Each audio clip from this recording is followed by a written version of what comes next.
چې دا وجه کم یو دا چې مونږ په دې ترتیب د تاسو چې ما کم ترتیب وخو دا ترتیب به مونږ ولې فالو کوو نو یاد ساتئ وجه دا ده. السلام علیکم ویورز، امید لرم چې تاسو به ټول روغ جوړ یې او د ژوند په مزو کې به hope you all will be well and enjoying your life. تاسو ته څنګه پته ده چې په مخکې ویډیو چې ما کومه اپلوډ کړې وه په هغې کې ما تاسو دا ویلیو چې مونږ به اوس په خپل یوټیوب چینل باندې پښتو لینګویج کې هم ویډیوز اپلوډ کوو. څوک چې انګلیش زده کول غواړي په پښتو لینګویج کې نو زمونږ دا یوټیوب چینل چې د هغې نامه ده لرن with MW د هغې دپاره به ویډیوز اپلوډ کوي. مونږ به هفتې کې 2 پیرې د کیمرې په مخ کا راځو. یو ویډیو به مونږه د انګلیش لینګویج حوالې سره اپلوډ کوو او دویمه ویډیو به مونږه انګلیش ګرامر حوالې سره اپلوډ کوو چې څوک ملګري او هغه ویورز چې انګلیش صرف د بول چال دپاره زده کول غواړي نو د هغې دپاره به مونږه انګلیش لینګویج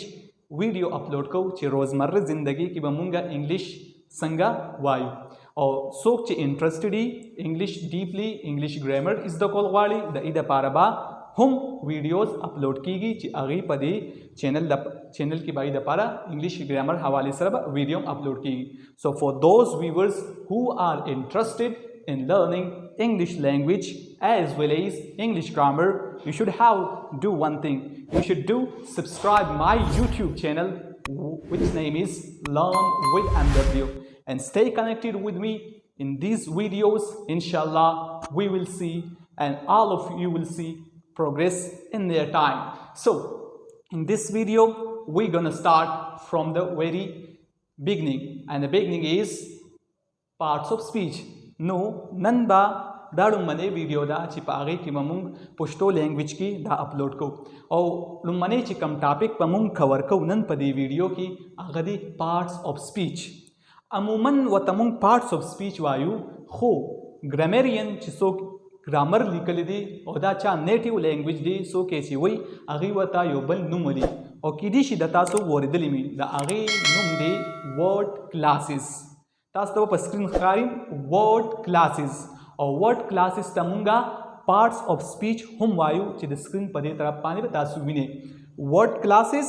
او پارټس آف سپیچ دا یو نامه ده. عموما ورته مونږ پارټس آف سپیچ وایو خو ګرامریین ورته هم ورډ کلاسز وایي او اوس به مونږ دا وایو چې ورډ کلاسز او پارټس آف سپیچ څه ته وایي. نو راځئ چې دا مونږه ووایو چې ورډ کلاسز څه ته وایي او پارټس آف سپیچ څه ته وایي. اوس به مونږ د ورډ کلاس ډیفینیشن کوو چې ورډ کلاس اصل کې ویلې څه ته وایي. نو راځئ چې مونږ ووایو ورډ کلاس څه ته وایي. ګرامریین چې کوم په کتابونو کې ډیفینیشن کړی دی هغه دا دی کلاسیفیکیشن آف ورډز اکارډینګ ټو دیئر فنکشن. دا ویډیو لږ سلو موشن کې وګورئ او دا ډیفینیشن ځان سره نوٹ کړئ. کلاسیفیکیشن آف ورډز according to their function they are known as word classes یا موږ ورته عموما چې موږ ورته څه نوم وایو هغه دی parts of speech. نو راځئ چې اوس موږ دا پښتو کې لږ ایکسپلین کړو. کلاسیفیکیشن آف ورډز چې کله موږ د الفاظو پہچان کوو according to their function د هغې د کار په بنیاد باندې دې ته موږ څه وایو word classes او عموما ورته موږ څه وایو parts of speech. Classification of words چې کله موږ د الفاظو پہچان کو according to their function د هغې د کار په بنیاد باندې دې ته موږ څه وایو word classes یا parts of speech. بله مسله چې کله موږ مخې ته راځي هغه دا ده چې موږ کله دا parts of speech او دا word classes زده کوو نو دا موږ په غلط ترتیب کې په غلط سیکوینس کې زده کړي نو ځکه موږ ته دا مسله راځي. یو خبره خو یې شوه کومه خبره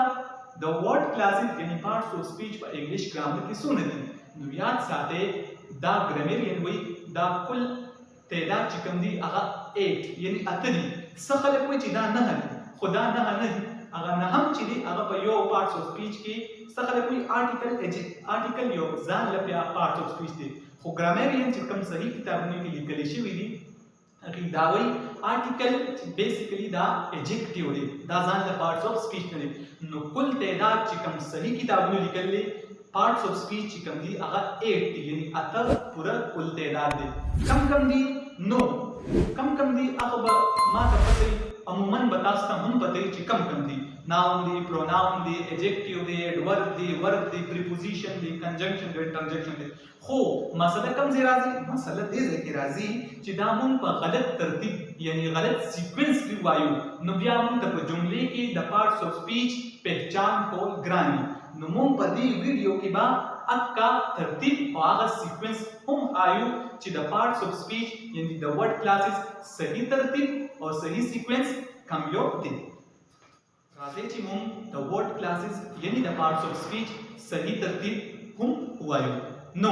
لومړنی چې کوم ورډ کلاسز سیکوینس چې کوم دی هغه دی ناون تاسو په سکرین په دې طرف باندې وښکاري ناون بالکل لومړنی سیکوینس دی د دې مزه تاسو ته وجه هم چې دا مونږ په دې سیکوینس کې ولې وایو ځکه زه تاسو ته ریزن هم در کوم وجه هم در کوم چې تاسو ته پته لګي چې دا سیکوینس کې مونږ ولې وایو چې کله مونږ دا سیکوینس کې وایو نو مونږ ته بیا پته لګي چې په جملې کې دا یو ورډ یعنی دا الفاظ ناون دی پروناون دی ایڈجیکټیو دی خو کوم یو دی نو لومړنی چې کوم پارټس اف سپیچ تاسو ته په سکرین په دې طرف ښکاري هغه دی ناون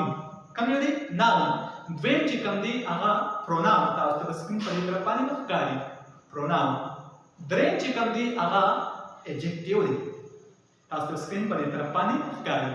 څلورم چې کوم یو دی هغه دی ورب د سکرین په دې طرف باندې به تاسو وینئ ورب پنځم چې کوم دی هغه دی adverb کوم یو دی adverb and شپږم چې کوم یو دی هغه دی preposition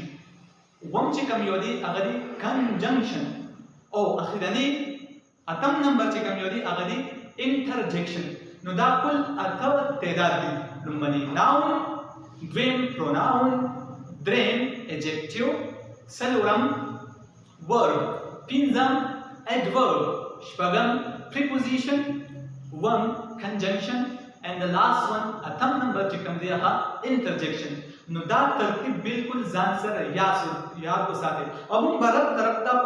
بل په هر یو باندې ویډیو هم جوړو ناون څه ته وایي پروناون څه ته وایي ایڈورب څه ته وایي ایڈجیکټیو څه ته وایي کنجنکشن انټرجیکشن بیل ویډیو په دې باندې به راځي تاسو په دې غم مه کوئ ښه اوس ما تاسو دا مووي چې زه به تاسو ته وجه ښیم چې دا وجه کوم یو ده چې مونږ په دې ترتیب د تاسو چې ما کوم ترتیب وخو دا ترتیب به مونږ ولې فالو کوو نو یاد ساتئ وجه دا ده تاسو ته ما وویل لومړنی چې کوم دی هغه دی ناون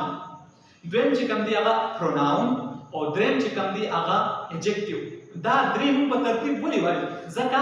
دا انګلیش ګرامریان یو ګروپ کې راځي کړی دي او دې ګروپ ته موږ څه وایو ناون پروناون او ایڈجیکټیو دا درې یو ګروپ کې راځي شوی دي او دا هغه ګروپ نوم دی ناون ګروپ ځکه دا موږ په ترتیب کې وایو دا یو بل سره انټرلیک دي noun pronoun and adjectives are interlinked with each other دا یو بل سره جوړو دي نو چې جوړو دي دا یو بل سره دا یو ګروپ کې اچول دي او هغه ګروپ له نوم ورکړل دي noun ګروپ دا بالکل د دې صحیح ترتیب دی چې کله موږ noun پیژنو الګا موږ pronoun پیژنو او چې کله موږ noun او pronoun پیژنو بیا به پسې موږ adjective پیژنو دا سي نشي کېدی چې موږ noun او pronoun نه زده کړی او موږ وایو چې موږ adjective راځي دا بالکل نون سیریس خبره دا بس لوجیک نه لري نو یاد ساتئ ناون لومړی دی دویم پسې پروناون دی او دریم پسې ایڈجیکټیو دی ولې تاسو ما ریزن درکو چې ګرامریان دا یو ګروپ کې خو دي او هغه ته موږ سوای ناون ګروپ څلورم چې کوم تاسو ته نو وی هغه دی ورب او پنځم پسې کوم دی هغه ایڈورب نو ورب and adverb these two are also interlinked with each other دا یو بل سره کنیکټ دي ځکه ګرامریان دا یو ګروپ کې خو دي او هغه ګروپ ته موږ سوایو ورب ګروپ یا وتوي وربیل ګروپ دا څنګه شي کېدی چې موږ ورب نه زده کولی او بل څوک وایي چې ما ایڈورب زده کو لومړنی ورب ضروري چې تا کله ورب پیژندو تبع انا ایڈورب پیژنې نو دا ځکه سیکوینس کې خو شوی دي چې څلورم نمبر ورب دی پنځم نمبر ایڈورب دی او دې ګروپ ته نوم ورکړل دی ورب ګروپ یا وربیل ګروپ پاتې شي کوم اخر کې درې دي preposition conjunction او interjection دې ګروپ ته دې درې وانه یو ګروپ هم د یو ګروپ کې خو دي او دا هغه ګروپ نوم دی empty words نو preposition conjunction and interjections these collectively are called empty words preposition دا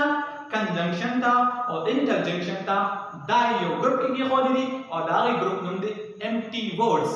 تاسو ته ډیر ناشنا لګي چې empty words څه ته وایي. نو په دې ویډیو کې به زه تاسو ته ووایم چې empty words څه ته وایي. نو یاد ساتئ definition چې کوم grammarian ښوولی د empty words هغه دی چې those words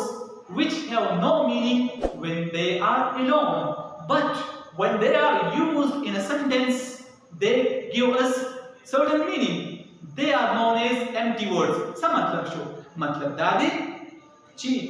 دا empty words هغې ته وایي چې دا کله ځان دی نو دا موږ له معنا نه راکوي، او چې کله دا جملې کې استعمال شي نو دا موږ له معنا راکوي. لکه زه تاسو ته یو اگزامپل درکړم. موږ انګلیش کې on یعنی on وایو، نو on دا ځان لري، د ده څه هېڅ معنا نشته، خو چې کله زه دا په جملې کې استعمال کړم the book is on the table، دا کتاب په دې ټیبل باندې پروت دی، نو اوس ماله دا on چې کوم دی دې ماله په دې جملې کې معنا راکړه. نو داسې ورډ چې کله یوازې موږ له معنا نه راکوي او چې کله په جملې کې استعمال شي هغه موږ له معنا راکوي، هغې ته موږ څه وایو empty words. نو preposition، conjunction او interjection دا یو ګروپ کې کېښودي دي او د هغې نوم څه دی empty words. Those words which have no meaning when they are alone, but when used in a sentence they give us meaning. They are known as. So viewers, په دې نننۍ ویډیو کې مونږ څه زده کړل؟ مونږ زده کړل چې word classes چې عموماً ورته مونږ څه وایو parts of speech دا څه ته ویلی شي. امید لرم چې تاسو به نن دا په صحیح معنو کې زده کړي چې word classes عموماً ورته مونږ parts of speech وایو څه ته وایي. او دویم چې کوم د دې ویډیو چې کوم پارټ په هغې کې مونږ زده کړل چې correct sequence صحیح ترتیب د parts of speech څه دی، ګډوډ به مونږ نه وایو. مونږ نن په دې ویډیو کې سیکوینس کریکټ سیکوینس بالکل صحیح ترتیب زده کړو د پارټس اف سپیچ. لومړنی ناون دی، بیا پروناون دی، بیا ایجکټیو دی، او ورپسې چې کوم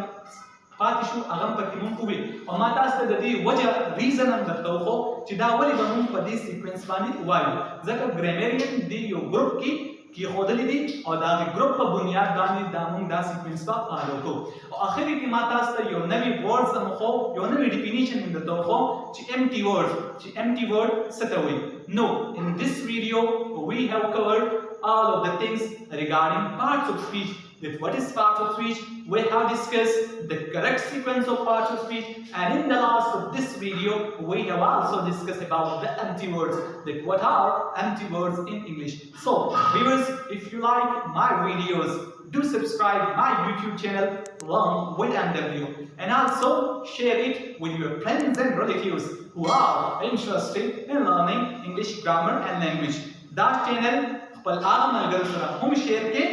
چې interested in زده کول غواړي English language or English grammar. Thanks a lot.